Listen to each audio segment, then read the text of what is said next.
बिस्मिल्लाहिर्रहमानिर्रहीम। अस्सलाम वालेकुम स्टूडेंट्स, हमने फर्स्ट ईयर की फ़िज़िक्स की न्यू बुक पर लेक्चर स्टार्ट किए हैं, जिसमें आज हम चैप्टर 5 को स्टार्ट करेंगे। तो चैप्टर 5 का नाम है सॉलिड्स एंड फ्लूइड डायनामिक्स। इसके अंदर हम सॉलिड्स को, उसकी टाइप्स को, सॉलिड के स्ट्रक्चर को और सॉलिड के स्ट्रक्चर को स्टडी करने के लिए जो टेक्निक्स यूज़ होती हैं उसको पढ़ेंगे। सॉलिड्स के अंदर जो डिफॉर्मेशंस होती हैं उसको सारा स्टडी करेंगे। उसके साथ साथ हम फ्लूइड डायनेमिक्स यानी फ्लूइड, आइडियल फ्लूइड के लिए जौन सी इक्वेशंस फिज़िक्स के अंदर डिस्क्राइब की गई हैं उनको पढ़ेंगे। तो ये चैप्टर सॉलिड्स और फ्लूइड डायनेमिक्स दोनों को कवर करता है। तो आज हमारे पास टॉपिक है टॉपिक 5.1। हमारे पास टॉपिक का नाम है क्लासिफिकेशन ऑफ सॉलिड्स, कि हम सॉलिड्स को किस तरह से क्लासीफाई करते हैं। अब सॉलिड्स क्या होते हैं स्टूडेंट्स, आपको पता है कि मैटर को हमने 4 कैटेगरीज में डिवाइड किया हुआ है, जिसके अंदर एक हमारे पास सॉलिड, दूसरी लिक्विड, गैस और इस तरह हमारे पास प्लाज्मा आती है। और इन तमाम कैटेगराइजेशन के दरमियान मॉलिक्यूल्स के गैप का डिफरेंस होता है, जिसकी वजह से हम इनको क्लासीफाई कर देते हैं। अगर हम सॉलिड्स की बात करते हैं तो सॉलिड्स के अंदर एटम्स इस तरह से एक दूसरे के साथ अटैच होते हैं क्रिस्टल लैटिस के अंदर, जिसमें वो फ्रीली मूव नहीं कर सकते, बल्कि अपनी सेंट्रल पोजीशन के आगे पीछे वाइब्रेट करते रहते हैं। अगर ये उनकी सेंट्रल पोजीशन है या मेन पोजीशन है, इससे आगे और पीछे ये वाइब्रेट करते रहते हैं। तो ये हमारे पास सॉलिड्स होते हैं। अब सॉलिड्स को भी हमने कैटेगराइज किया है 3 टाइप्स में। हम कहते हैं solids are classified in 3 types, जिसमें पहली हमारे पास क्रिस्टलाइन सॉलिड्स हैं, उसके बाद एमॉर्फस या ग्लासी सॉलिड्स हैं, और थर्ड हमारे पास पॉलीमेरिक सॉलिड्स हैं। अब जो क्रिस्टलाइन सॉलिड्स हैं, इनके अंदर एटम्स की अरेंजमेंट रेगुलर होती है, इनका पैटर्न रेगुलर है। हमें एटम की तरतीब से पता चल रहा है कि इनका स्ट्रक्चर ऑर्डर्ड है। तो इनके दरमियान जो कोहेसिव फोर्सेस हैं या इंटरमोलिकुलर फोर्सेस हैं, उन फोर्सेस की वजह से they are arranged in a very well organized way. तो अब स्टूडेंट्स हम इस पैराग्राफ को पढ़ेंगे और इस पैराग्राफ के अंदर से जो इम्पोर्टेंट पॉइंट्स होंगे, आप उसको वो जो रिमेंबर करने के लिए होंगे वो मैं आपको यहाँ पर राइट डाउन करवा दूँगी। तो इसको स्टार्ट करते हैं। अगर आप बोर्ड पॉइंट ऑफ व्यू से देखें तो ये तीनों शॉर्ट में आएंगे। लॉन्ग में ऐसा क्वेश्चन मोस्टली पिक नहीं किया जाता। अगर लॉन्ग में भी आए तो आप जो पॉइंट्स मैं आपको बता रही हूँ, ये पॉइंट्स अगर आप याद रख लें तो आप थ्योरेटिकल वे में लिख सकते हैं। तो इसे स्टार्ट करते हैं। In crystalline solids there is a regular arrangement of atoms and molecules. The neighbours of every molecule are arranged in a regular pattern. आप देख रहे हैं कि एटम्स की तरतीब रेगुलर है और हर मॉलिक्यूल का नेबर, अगर ये मॉलिक्यूल है इसके नेबर में ये और ये मॉलिक्यूल प्रेजेंट है। एक मॉलिक्यूल की ये जो नेबरिंग मॉलिक्यूल्स हैं वो भी रेगुलर पैटर्न में अरेंज हैं, वहाँ पर भी इरेगुलरिटी या बेतरतीबी एग्जिस्ट नहीं करती। इसके बाद नेक्स्ट है दस N ordered structure is exist in crystalline solids. Crystalline solids के अंदर हमारे पास ऑर्डर्ड स्ट्रक्चर होता है। Most solid like metals and ceramics have a crystalline structure. ज़्यादातर सॉलिड्स में जिस तरह हमारे पास मेटल्स एंड सिरामिक्स हैं, इसके अंदर हमारे पास क्रिस्टलाइन स्ट्रक्चर होता है। This means there atoms, molecule और ions are arrange in a regular pattern. अगर हम मेटल्स की बात करेंगे तो इसमें हमारे पास इलेक्ट्रॉन्स जो है वो फ्रीली मूव कर रहे होते हैं। सिरामिक्स के अंदर, इन तमाम के अंदर ये सारे रेगुलर पैटर्न में, ये वही बात दोबारा आ गई है कि रेगुलर पैटर्न है हमारे पास। The arrangement of molecules, atoms or ions within all types of crystalline solids can be studied using various techniques. अगर हम इनके अंदर मौजूद ये जो पार्टिकल्स हैं इनको पढ़ना चाहते हैं, इनको स्टडी करना चाहते हैं, तो उसके लिए कुछ टेक्निक्स हैं जो हमारे पास इस्तेमाल होती हैं। उसमें हमारे पास है XRD, TEM। XRD stands for X-ray diffraction and TEM stands for transmission electron microscopy। ये दोनों टेक्निक्स हैं। आपके पास इन टेक्निक्स की एब्रीवेशन भी MCQ में आ सकती है। तो स्टूडेंट्स, आप इन 2 टेक्निक्स का इस्तेमाल कर सकते हैं अगर आप सॉलिड के स्ट्रक्चर को पढ़ना चाहते हैं या उनके अंदर मौजूद एटम्स, आयंस और मॉलिक्यूल्स की तरतीब को देखना चाहते हैं। इसके बाद है हमारे पास it should be noted that atoms, molecules और ions in a crystalline solids are not static. For example, each atom in a crystal vibrates about a fix position with an amplitude that increases with rising temperature. तो ये हमें जो static नज़र आ रहे हैं, ये static नहीं होते, बल्कि ये वाइब्रेट करते रहते हैं अपनी सेंट्रल पोजीशन की गिर्द। अगर ये इनकी सेंट्रल पोजीशन है तो इससे आगे और पीछे इस तरह से इनकी वाइब्रेशन जारी रहती है। अगर ये मॉलिक्यूल है तो तो इससे आगे पीछे वाइब्रेट करता रहता है। It is the average atomic position which are perfectly ordered over large distances. बड़े बड़े डिस्टेंस तक की पोजीशन हमारे पास वैसे ही ऑर्डर रहती है, इसमें बेतरतीबी नहीं आती, और बेतरतीबी आने की वजह इनका रेगुलर पैटर्न या क्रिस्टलाइन सॉलिड होना है। The cohesive forces between atoms, molecules और ions in crystalline solids maintain the strict long range order in spite of atomic vibrations।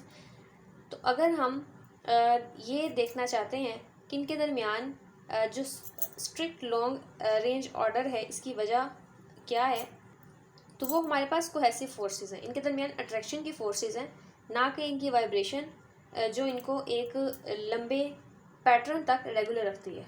तो इनका जो स्ट्रिक्ट लॉन्ग रेंज ऑर्डर है वो इनकी कोहेसिव फोर्सेस की वजह से है। For every crystal, however, there is a temperature at which the vibrations become greater than that the structure suddenly breaks up and the solid melts। तो हर crystal के लिए ख़ास टेम्परेचर होता है जिस पर वो टूट जाता है और मेल्ट हो जाता है। जिस तरह अगर हम बात करें, एक क्वार्टर्स विंडोज़ हमारे पास होती हैं, शुगर है, डायमंड है, तो इनको डिफॉर्म करने के लिए, इनको तोड़ने के लिए हम मोस्टली टेम्परेचर ही एक ऐसा टूल है जिसका इस्तेमाल करते हैं, और हम उसकी शेप को चेंज कर लेते हैं या हम उसको मेल्ट करके अपने डिफरेंट पर्पसेस के लिए इस्तेमाल कर सकते हैं। सो temperature is a very important tool. तो इनको ब्रेक करने के लिए, मेल्ट करने के लिए हमारे पास एक स्पेसिफिक टेम्परेचर होता है। इसके अलावा इनके मेल्टिंग पॉइंट्स डेफिनेट होते हैं। डेफिनेट का मतलब है कि वो चेंज नहीं होते हर बार, और जो इनके फिक्स होते हैं वही हमारे पास प्रेजेंट रहते हैं। इसकी एग्जांपल्स में हमारे पास है क्वार्टर्स, कैलकाइट, शुगर, मिका, डायमंड, ये सारे हमारे पास क्रिस्टलाइन सॉलिड्स हैं। तो आप स्टूडेंट्स लास्ट पे ये पॉइंट बना लीजिएगा इसकी एग्जांपल्स के लिए, जिसमें आप ये नाम लिख सकते हैं जो आपकी बुक के अंदर मेंशन है। इसके बाद हमारे पास है एमॉर्फस या ग्लासी सॉलिड्स। एमॉर्फस या glassy solids as compare to crystalline solids, इनके दरमियान अरेंजमेंट इतनी रेगुलर नहीं होती, या ये कह सकते हैं कि इनके दरमियान इतनी अट्रैक्टिव या कोहेसिव फोर्सेस भी नहीं होती, और इसकी निस्बत इनके एटम्स जो हैं वो एक दूसरे की निस्बत दूर होते हैं या एक दूसरे के साथ दूर होते हैं। जैसे कि अगर ये आपके पास क्रिस्टलाइन का स्ट्रक्चर है, एमॉर्फस का ड्रा करते हुए अगर एक मॉलिक्यूल यहाँ प्रेजेंट है तो अगला हो सकता है यहाँ हो, यहाँ हो। इस तरह से इनकी अरेंजमेंट है, and they are not arranged regularly with respect to each other. अब हम इसके पॉइंट्स को डिस्कस करते हैं। तो एमॉर्फस का मतलब है विदाउट फॉर्म या विदाउट स्ट्रक्चर। तो एमॉर्फस सॉलिड्स के अंदर अरेंजमेंट रेगुलर नहीं होती, जैसे हमने पहले देखा।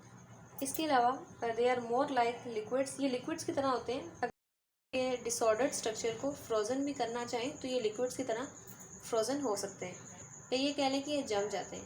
इनका मेल्टिंग पॉइंट भी डेफिनेट ना होने की वजह इनके मॉलिक्यूल के दरमियान अरेंजमेंट का इतना रेगुलर ना होना ही है, क्योंकि जब मॉलिक्यूल्स रेगुलर ही नहीं हैं और उनकी रेगुलरिटी भी रैंडम है, तो उसके लिए प्रेडिक्ट करना या किसी भी मेल्टिंग पॉइंट को फिक्स करना पॉसिबल नहीं रहता। जबकि क्रिस्टलाइन के केस में टेम्परेचर हर एटम को, हर मॉलिक्यूल को मिलना है ताकि वो मेल्ट हो सके, तो वहाँ पर ऑर्डर्ड स्ट्रक्चर होने की वजह से हम मेल्टिंग पॉइंट को डेफिनेट कह सकते हैं। अब जिस तरह यहाँ पर हमारे पास एग्जांपल है एक ऑर्डिनरी ग्लास की। शीशे को अगर हम एक ऑर्डिनरी टेम्परेचर पर रखें तो हमारे पास सॉलिड होता है, लेकिन अगर उसको 800 डिग्री सेल्सियस तक का टेम्परेचर दें तो वो एक पेस्ट लाइक मटेरियल में नरम, इस फॉर्म में, नरम शक्ल में हमारे पास प्रेजेंट होता है।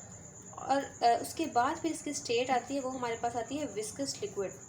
तो विस्कस लिक्विड से पहले जो ये पेस्ट फॉर्म में होता है, इसको हम फ्रोज़न कर सकते हैं, और ये हमारे पास बिल्कुल एक डिसऑर्डर्ड स्ट्रक्चर होता है। अगर आपको ये बात समझ आ गई है तो होपफुली आपको ये भी क्लियर हो जाएगा। इसके बाद हमारे पास इसकी कुछ एग्जांपल्स हैं। प्लास्टिक, ग्लास या फ्यूज, सिलिकॉन, ये सारे एमॉर्फस सॉलिड्स हैं। इसके बाद स्टूडेंट्स हमारे पास पॉलीमेरिक सॉलिड्स हैं। पॉलीमेरिक सॉलिड्स ना ही इतने ऑर्डर्ड हैं और ना ही इतने डिसऑर्डर्ड हैं, बल्कि इन दोनों के एक इंटरमीडिएट स्टेट है। ना परफेक्ट ऑर्डर्ड होते हैं, ना इनऑर्डर्ड, और कुछ एक पॉलीमर का स्ट्रक्चर जिसको हम पीवीसी, आपने घरों में पीवीसी पाइप्स का इस्तेमाल किया होगा, तो पीवीसी मॉलिक्यूल का एक छोटा सा स्ट्रक्चर ड्रॉ किया गया है ये दिखाने के लिए कि ना ये परफेक्टली ऑर्डर हैं और ना ही ये परफेक्टली इनऑर्डर्ड हैं। तो हम इसको कभी कभी पार्शली क्रिस्टलाइन सॉलिड भी कह देते हैं या पुअरली क्रिस्टलाइन सॉलिड्स भी, क्योंकि इसके अंदर किसी हद तक इसकी खसूसियात पाई जाती हैं। अगर हम पीवीसी का स्ट्रक्चर देखें तो सेंटर पे हमारे पास कार्बन अरेंज है और यहाँ पर hydrogen. Carbon at a time 4 bonds बना सकता है, 1 2 3 और चौथा इसने इस कार्बन के साथ बनाया है। आप देख सकते हैं कि हर कार्बन ने 4 बॉन्ड्स बनाए हुए हैं इस तरह से, हाइड्रोजन हाइड्रोजन, और यहाँ पे भी Cl और यहाँ पे भी Cl लगा होता है। मज़ीद यहाँ पे आगे कार्बन लगे होते हैं और वो हमारे पास एक चेन कंप्लीट स्ट्रक्चर बन रहा होता है। अब वही बात आ जाती है कि पॉलीमेरिक ऑर्डर और डिसऑर्डर के दरमियान एक इंटरमीडिएट स्टेज रखते हैं, ना कम्प्लीटली ऑर्डर हैं और ना ही डिसऑर्डर हैं। इसको हम पार्शली क्रिस्टलाइन सॉलिड्स भी कह सकते हैं, या दूसरा नाम हम इसका पुअरली क्रिस्टलाइन सॉलिड्स भी ले सकते हैं। इनकी weight ratio, strength to weight ratio का मतलब स्ट्रेंथ को अगर हम वेट पे डिवाइड करें जो रेशो आती है वो हमारे पास ऑर्डर और डिसऑर्डर यानी क्रिस्टलाइन और अमॉर्फस की निस्बत काफ़ी बेहतर है। और ये कैसे बनते हैं, जब कार्बन का हम कम्बिनेशन करवाते हैं, ऑक्सीजन के साथ करवा लें, हाइड्रोजन के साथ करवा लें, नाइट्रोजन के साथ, या किसी मेटल के साथ या किसी भी नॉन मेटल के साथ करवाएं, तो उससे जो हमारे पास प्रोडक्ट बनेगी मोस्टली उसमें हमारे पास पॉलीमेरिक सॉलिड्स होते हैं। अब इसमें हमारे पास हम ये भी देखते हैं कि पॉलीमर्स एक बड़े सिंथेटिक मटेरियल्स का मतलब होता है जिसको हम खुद से सिंथेसाइज करते हैं या तैयार करते हैं। ऐसे मटेरियल्स की तैयारी में इस्तेमाल होता है प्लास्टिक और सिंथेटिक रबर इसकी मिसाल है। इसको हम पॉलीमर्स कहते हैं क्योंकि ये पॉलीमराइजेशन से बनते हैं। पॉलीमर्स जिस प्रोसेस के थ्रू बनते हैं उसको हम पॉलीमराइजेशन कहते हैं। अब इस प्रोसेस में हमारे पास क्या होता है, इस प्रोसेस में हमारे पास सिंपल सी जो चीज़ें हैं वो एक कॉम्प्लेक्स स्ट्रक्चर बनाती हैं या एक बड़ा स्ट्रक्चर बनाती हैं। उस प्रोसेस को हम कहते हैं पॉलीमराइजेशन। यहाँ पर जो कॉम्प्लेक्स या बिग स्ट्रक्चर बनेगा उसके अंदर हमारे पास बड़ी बड़ी चेन्स हो सकती हैं, कोई 3 डायमेंशनल स्ट्रक्चर हो सकता है। तो सिंपल सी चीज़ें जब बड़ी चेन्स या 3 डायमेंशनल स्ट्रक्चर्स बनाती हैं तो उस प्रोसेस को हम पॉलीमराइजेशन कहते हैं, और उस सॉलिड का नाम हमारे पास पॉलीमेरिक सॉलिड है। अब इसकी एग्जांपल्स में हमारे पास कौन कौन सी आती हैं स्टूडेंट्स, हमारे पास हैं पॉलीथीन, पॉलीस्टाइरीन, नायलॉन, ये सारे पॉलीमर्स हैं। Natural rubber is composed in pure state entirely of hydrocarbon with the formula of C5H6 और साथ N लगा है। अब N क्या है, ये हमारे पास नंबर या डिग्री ऑफ पॉलीमराइजेशन होती है। अगर आप 1 लगाएंगे तो हमारे पास जो स्ट्रक्चर आएगा वो 1 है, 2 लगाएंगे तो ज़्यादा, 3 तो उससे ज़्यादा, यानी N का मतलब है कि हम यहाँ पर नंबर 1 से लेकर जो आगे चलते जाते हैं कोई भी लगा सकते हैं, और इससे हम अंदाज़ा लगा सकते हैं कि ये हमारे पास कितना बड़ा स्ट्रक्चर और कितनी बड़ी चेन बन सकती है। और ये प्योरली हाइड्रोकार्बन है, इसमें कार्बन और हाइड्रोजन के अलावा कोई भी हमारे पास दूसरा एलिमेंट प्रेजेंट नहीं है। तो आप ये सारी एग्जांपल्स यहाँ पर इसके अंदर कोट कर सकते हैं। तो ये था स्टूडेंट्स हमारा आज का टॉपिक। मिलते हैं नेक्स्ट वीडियो में नेक्स्ट टॉपिक के साथ। तब तक के लिए अल्लाह हाफ़िज़।